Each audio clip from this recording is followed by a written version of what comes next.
Kammy, Clout here. Now I know what you're thinking. Well there, I've seen a million faces in my lifetime and you aren't in possession of one of them.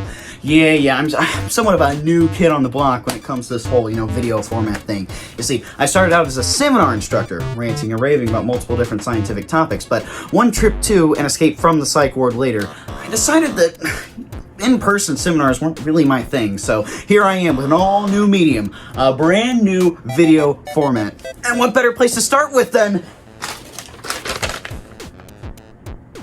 boxes? This looks like the spawn of the alphabet, geometry, and maybe even Satan himself.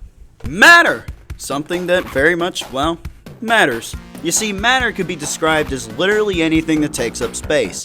Basically, the physical stuff that makes up the universe. And unfortunately, because of matter, things like Sonic's Pinball exist.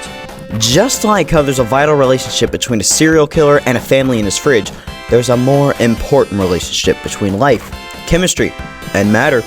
Take, for instance, the cell, basic unit of life, the whole thing. Well, just how cells are the basic units of life, atoms are the basic unit of matter. Think of it as a giant Lego set, except the set is the universe, and the Legos are atoms. Basically, atoms are the building blocks of literally everything in the universe. However, these atoms are also made up of smaller parts, known as subatomic particles by pretty much everybody, except for some people. In the nucleus of the atom, well man, let's just say that it's getting pretty rowdy in the club with the protons and the neutrons! And then, of course, everybody's got that one friend who just stands in the corner awkwardly. And in the atom, there is no exception. The electrons are so awkward that they like to hide from even one another, resorting to staying on different levels outside of the atom. Oh man, I hate to interrupt this thing we have going, but I'm getting a call here, hold on. Hey, it's the IRS. We heard you talk about atoms without mentioning ions. You're gonna have to talk about ions, or else we're gonna take away your write-offs for donating to Goodwill. What am I gonna do without the Goodwill write-offs? Well, basically, different things happen based on how many protons and electrons are in an atom and how balanced they are. For instance, if an atom has the same number of protons and electrons, then it's neutral. But if those pesky protons and electrons just can't get along, an ion is formed. Got more protons? Congratulations, you're a cation. I've always wanted an ethnicity. But if there's more electrons, then your ion is named after everybody's favorite article, and you found yourself becoming an anion. Alright, and now you might be asking, but what about the geometry? Yeah, I figured you'd ask that. Remember this? Boxes, letters, looks like a Tetris game. This is the periodic table, a Tetris game composed of little things called elements. You see, in the words of George Washington, all men are created equal. But see, while I hold those truths to be self-evident, I must say that it is not the same for atoms. Atoms are so different. These things are like snowflakes. They have different numbers of protons and electrons, and they're constantly just fighting these inner battles because they just can't decide how to get along. So atoms have to be classified by their number of protons in the nucleus, leading to bada bing bada boom, an element. Real talk, quick subject change, energy. How many different kinds are there? Oh, wow.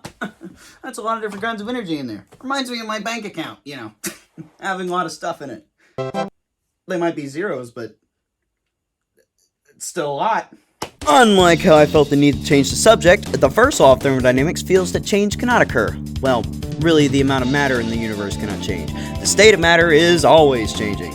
Just like atoms, there are different kinds of changes too. You got your physical changes, which don't change the identity or chemical makeup of substances, and then chemical changes, which do, resulting in said substance no longer being the same said substance anymore. Oh, my job is so hard. So, while these changes remain different, they're still changes at the end of the day. In a way, you could say they bond from being changes. Now, you may be wondering, why am I all of a sudden personifying changes and throwing in bonds for no reason? You try and make a funny transition out of scientific topics and then come back to me. Okay, so, when you think of the word bond, what's the first thing that comes to your mind? The bond I still share with my grandmother. She's dead. A connection, right. So a bond is a sort of connection between atoms. How it works is it's basically stored chemical energy that holds the two atoms together. How do atoms connect to one another and form bonds? Well, they react to the valence shell electrons of one another. But then, that brings us to compounds. A compound is the pure substance created when two or more elements chemically combine. Just like changes, compounds come in two different types as well. Okay, so, you just heard me harangue for 3 minutes on bonds, right?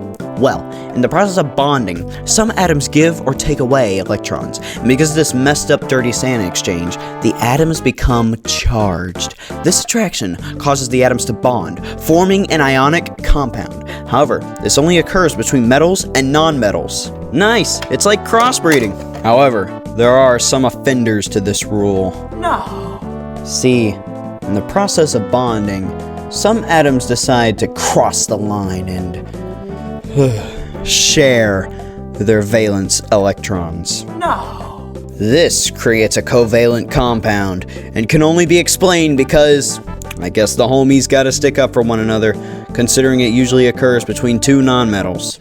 Oh man, that sure was a doozy to get through. I'll have to play some Tales of Symphonia to really get my mind off that one. Or just go to therapy, either way.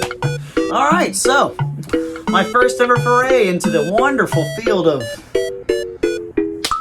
video essays. Alright, so, what do we all learn? It's still just boxes.